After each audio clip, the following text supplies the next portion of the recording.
Hey, good day there, folks. And this is your Sensei Al Bob, and I'm here with you um, at an undisclosed location, but very American. Yeah, I am cowboy American Bob when I'm wearing this hat, and it's all about freedom today, right? And not being controlled. We have a guest here. Her name is Maura Eisenhower, and I would check her out. Here we go.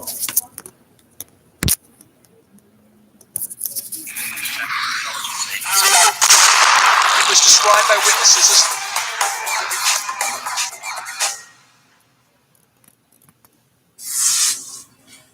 Well, I promise you the X Files in this episode.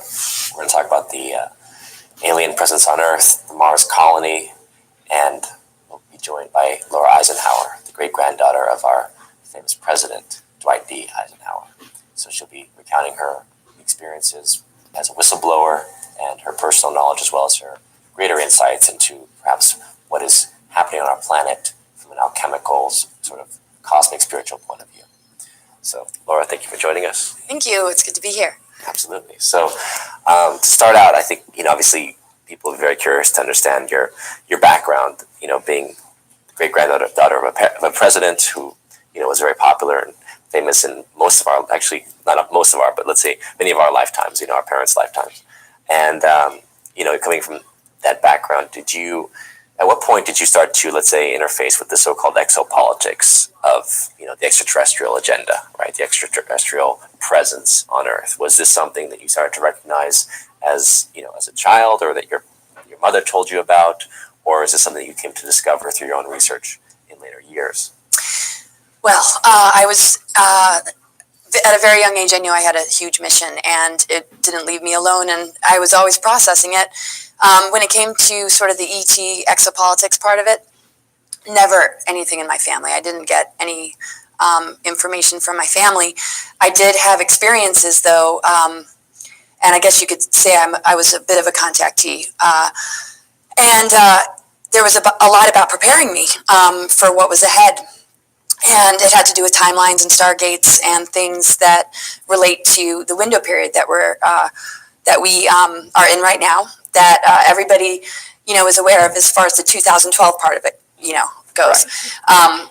And the exopolitics, because I had that sort of contact experience, even though it was almost like a dream, and I wasn't, it wasn't as grounded in reality as I think some people's experiences.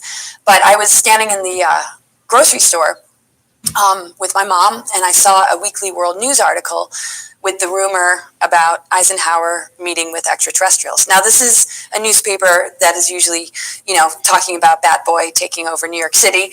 And but as a child, I saw that, and I was like, that's a true story. And I got really interested in, connecting dots. And it wasn't so much, figuring everything with him out, but he's been a spirit guide since I was a kid. And I shared a room with my sister, and I was always like, are you seeing this?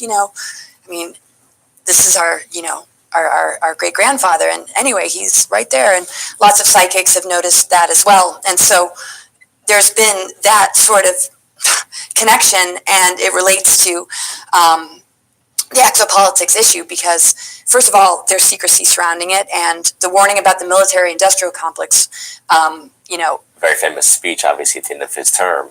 And the question being, you're saying you think there actually is an implication because of what was done in the underground aspect, the black ops side of things, the black program, so-called, that had begun since the end of World War II, that most Americans would have known about. For example, when he said, beware the military-industrial complex, they would have thought, Bell helicopter and and the Boeing and these kind of these major military providers, but they would have not have understood the deeper implications of very advanced technologies that were being developed. Right. So military-industrial extraterrestrial complex was a name that they said in the background, never going public. So we're dealing with things like ET government treaties, a negative ET agenda, and on the more positive side, there's there's a huge number of benevolent species out there. And we tend to think, all grays are bad or all reptilians are bad. And it's a lot for people to even accept the fact that there's even anything called that. But it's important for us to understand the agendas, and so I've always been curious about it. And I've been a dot connector, I guess you could say. How does that relate to, this shift time that I was finding out about or feeling into? And how does it relate to, certain mythologies and the imbalance of the masculine and feminine, and, how nature is being controlled and how we're losing ourselves in a lot of ways to, artificial intelligence systems that are playing on these things that are being put in us from chemtrails. People are getting implanted, and when that link is there, then we're talking mind control on a mass level. We mean because of the fact, for example, that we know chemtrails and other products of waste, for example, are putting heavy metals into our bodies, and those heavy metals oftentimes will go towards the brain and can potentially affect us if ELFs, electro low frequencies, are used. Right, they can influence us and mind control us remotely without even us being aware of it, because we don't know that unless you test for it, you don't really realize how much heavy metal is inside of you. Right, and so they're weaponizing us. They basically are turning our free energy into a weapon against us through the false flags and the distortions in the media and the programmings that we've been inheriting for thousands of years that have taken us further and further away from our divine blueprint and, our DNA potential. I mean, we're not functioning at a very high level. We have dormant strands, 12 strands, and we're capable of going beyond that. And so as much as we feel this breathing down our neck, that's also happening, and we're in an incredible place right now. We're in alignment with the galactic plane. All sorts of things are, upgrading us. Nature, the core sun within this earth, is seated as an ascension planet, and it's all about expansion into higher earth energies and us waking up to the fact that we're multidimensional. It's not all these floating off and, there's people have to understand that there's new age deceptions. There's, a lot that steers us away from understanding something that we need to know. And so the terminology can turn people off because of, how people have defined it, similar to God because of religion. Sure. So anyway, the spiritual component, things based on the geophysics of the planet, astrology, exopolitics, and just understanding the multidimensional nature of things and the different races and some of the galactic wars and battles and, really studying galactic. Oh, well, that's Miss Eisenhower, and I've known her a while, and she's got other sisters who are What I'm hearing too. not quite as interesting as she is, and so that's Buzzsaw. So you go to Buzzsaw and you look for her interview. It's quite a good interview. You can go to her website. She's got a lot of YouTube stuff. Anyway.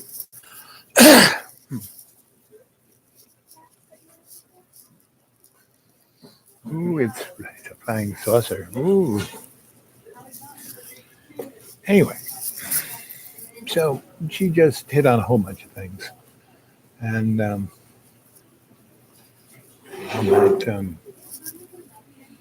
what's going on. Keep saying, "Hey, we're at this window of opportunity," right? So we are. So let's see. What are you guys saying here?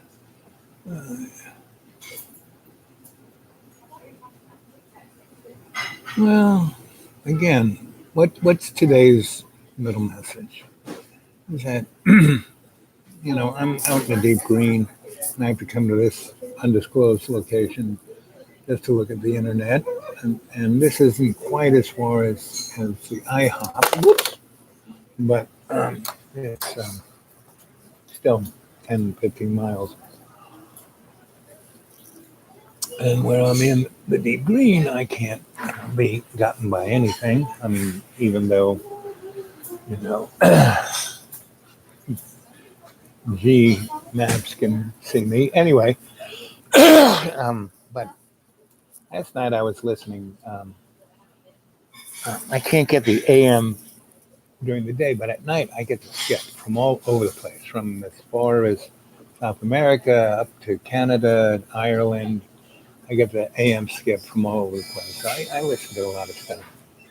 And the one thing I heard the most was how separate everyone is. How everyone, hey there, I haven't heard from you, Mr. Research. I'm out there in yep. I'm out in the deep green in Tennessee. Come and visit, buddy. I'm here. I'll be here for at least a month or at least 3 weeks. Uh, anyway, um, and tomorrow I'm gonna probably go to Johnson City, which is about 40 miles away, and do some errands. And I'll be at my phone will work, so I'll give you. Oh, look at that! My little scar. My sister tried to kill me with a metal bunny, but that's another story. But I love my siblings. I get along with all of them. And what's interesting, how we change over our life and stay the same. So um, the real deal is there's all this crap going on, and yeah, there are entities that are trying to, I call it the hidden hand, and the powers that shouldn't be. They have their agenda, and they've purchased every element of power: the banking, the utilities, the medical, the media. We have the best legislators money can buy. So, and there are a couple of people I'm trying to get um, um, into legislatures because they are such beautiful people, and they will change the corrupt ones. So I'm helping them get elected, and that should be fun. Um, and, uh, and I'm also, this channel here. I observe the artificial intelligence is watching and is like confounded because no matter how you know the trolls come in, the trolls go out. The cadre is made of an extraordinarily diverse crew, and as they become part of the cadre, deeper and deeper into being an adept, they let go of their fear. They let go of their hate. Every time we do a guided meditation, the first thing we did once we go into state is to evacuate all our anger, our fear, our hate. And, that's kind of how it goes. So, in every day and every way, take the piece of the earth and make it stronger. Do your best to be your best. I've just spent a week with a friend who was in Vietnam. He got 5 silver stars.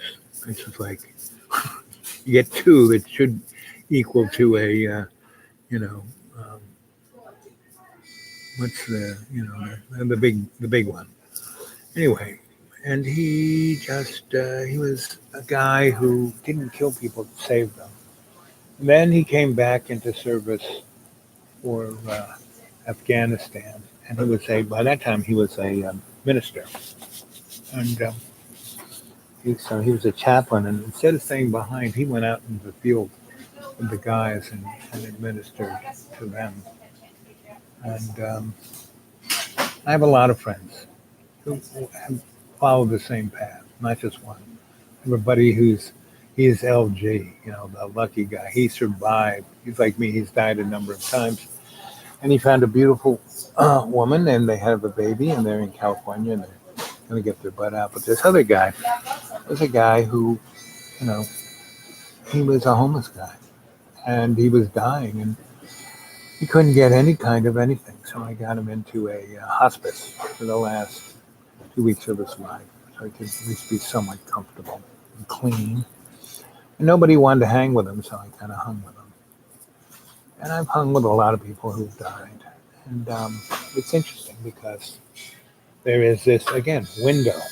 You don't die like that. You kind of ease out. Right? I've been easing out for the last 30 years. So, and every now and then I get, when my jaw got infected and I had to have all my teeth taken out. That wasn't pleasant. But compared to what my friend was going through, it was nothing. So it was a great gift to have him. And so that's, been my thing. And so when I see people who have a lot in their life and they're like moaning because, they don't, their career, oh, I've been doing this for 30 years and, oh, but all the bills are being taken care of, oh, my latte isn't it's the end of the world, my latte. Oh, I need a new pair of shoes. I have 1,000. I need another, We have to start looking at our lives as a great gift, a great, a great gift, right? And that we are here to serve love's co-creation in every day and every way.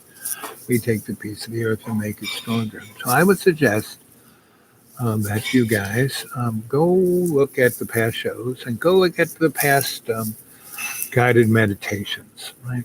And it's hard to do a guided meditation here. I could, how many people are watching? One, so no, not so much. So, Mr. Research, if you're the one watching,